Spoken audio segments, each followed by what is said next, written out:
Assalamualaikum warahmatullahi wabarakatuh. Kembali lagi ke Buka Ruang. Kali ini kita akan membahas mengenai mengapa banyak sekali aktivis-aktivis yang sangat aktif di dalam dunia mahasiswa ketika mereka berkuliah, kemudian menjadi para politikus, dan kemudian gaya aktivisme mereka tidak berlanjut, bahkan menjadi orang yang dibenci oleh masyarakat karena hanya dianggap sebagai omon-omon saja. Apakah mereka sebenarnya sadar bahwasanya image mereka yang tadinya adalah aktivis yang membela keadilan dan kebenaran tiba-tiba berubah menjadi orang yang mereka kritik?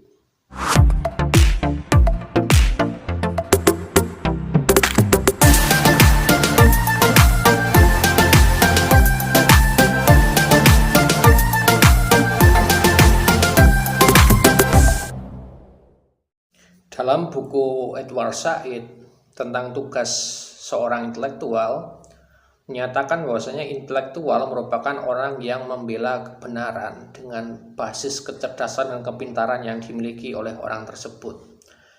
Kira-kira begitulah sebetulnya pekerjaan dari seorang aktivis. Seorang aktivis tidak hanya dituntut memiliki kepintaran dan kecerdasan saja, tetapi juga memiliki keberanian untuk mengkritik apa-apa yang salah di dalam sebuah kekuasaan. Tetapi kemudian ketika orang-orang ataupun aktivis yang tadinya sangat kritis terhadap kekuasaan itu menjadi bagian dari kekuasaan, tiba-tiba daya aktivisme mereka menjadi sangat berkurang, bahkan kemudian menjadi orang-orang yang dikritik oleh aktivis yang lebih muda. Kira-kira mengapa hal tersebut sering terjadi ataupun mengapa hal semacam itu berulang kali terjadi? Bisa saja karena para aktivis tersebut justru adalah orang-orang yang secara ekonomi adalah orang yang tidak mampu secara finansial. Sehingga ketika mereka diberikan kekayaan dan kekuasaan yang berlebih dari kekuasaan yang mereka kritik, maka mereka merasa lebih aman secara finansial dan secara psikologis. Dan ketika mereka tidak berada di dalam lingkaran para aktivis, mereka atau daya kritis mereka menjadi kurang terasah. Misalnya mereka tadinya sering atau senang berdiskusi dengan para aktivis lain, tiba-tiba memiliki circle dengan para pejabat yang korup. Ataupun ketika mereka punya kebiasaan ataupun hal-hal yang berkaitan dengan literasi, mereka tidak melakukan itu lagi karena sudah sibuk dengan bisnis ataupun pekerjaan yang mereka lakukan. Ketika mereka tidak diasah untuk membela kebenaran dan lingkungan mereka juga adalah lingkungan yang buruk, maka mereka berangsur-angsur menjadi orang yang paling harus dikritik di dalam sikap aktivisme. Bahkan Edward Said menyatakan bahwasanya mereka adalah para pengkhianat intelektual karena mereka menggadaikan kecerdasan, keberanian, dan kepintaran mereka kepada kekuasaan yang menaungi kehidupan mereka. Misalnya ada seorang aktivis yang tadinya miskin, tidak punya apa-apa secara ekonomi, kemudian tidak dilihat oleh masyarakat, lalu diberikan kekuasaan yang berwenang pada waktu itu, sehingga mereka secara ekonomi terjamin, secara psikologis juga terjaga, dan nama baik mereka di dalam kalangan sosial juga lebih terpandang. Maka sifat-sifat kritis yang tadinya dimiliki oleh mereka menjadi sangat berkurang demi menjaga apa-apa yang sudah mereka dapatkan. Apakah ada orang-orang yang kritis di dalam pemerintahan yang tadinya semula adalah aktivis? Tentunya masih sangat banyak orang-orang yang demikian, tetapi ada juga orang-orang yang melakukan pengkhianatan secara intelektual terhadap kecerdasan yang telah mereka miliki.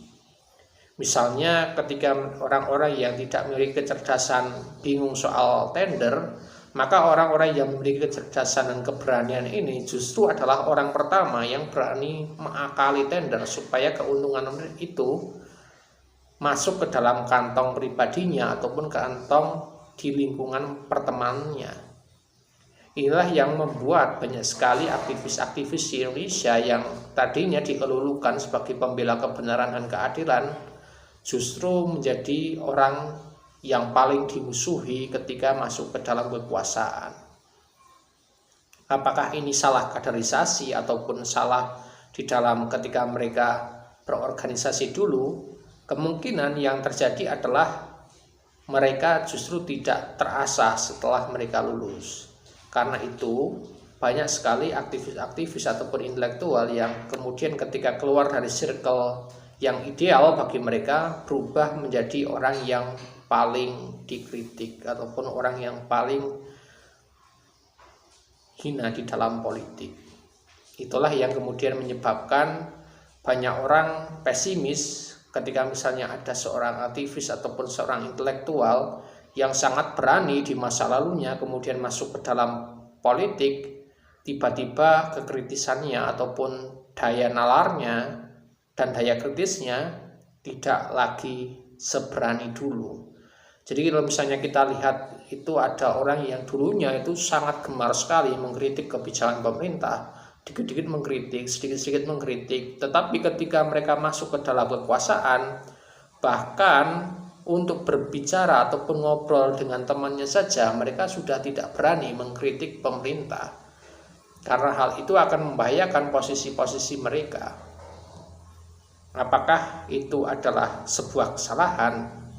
Banyak sekali argumentasi yang menyatakan bahwasanya itu adalah pilihan pribadi dari masing-masing pribadi mereka yang anti terhadap kritik dan enggan untuk mengkritik, padahal mereka mampu dan mereka sebenarnya mau untuk melakukan itu, tapi hanya gara-gara mereka takut kekuasaan dan posisinya itu diturunkan, mereka menjadi orang yang apatis dan seolah-olah tidak tahu dengan apa yang terjadi.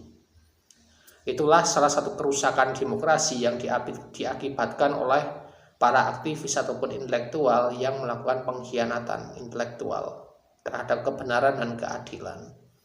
Apakah teman-teman merupakan salah satu bagian dari orang-orang yang melakukan pengkhianatan itu, atau justru orang-orang yang akan menjadi ataupun calon orang-orang yang akan berkhianat? Itu adalah pertanyaan teman-teman sekalian dan harus dijawab di masa yang akan datang. Kurang lebihnya mohon maaf. Buka ruang untuk video kali ini akan ditutup dengan refleksi bersama mengenai apakah kita mampu menghindari pengkhianatan intelektual. Terima kasih.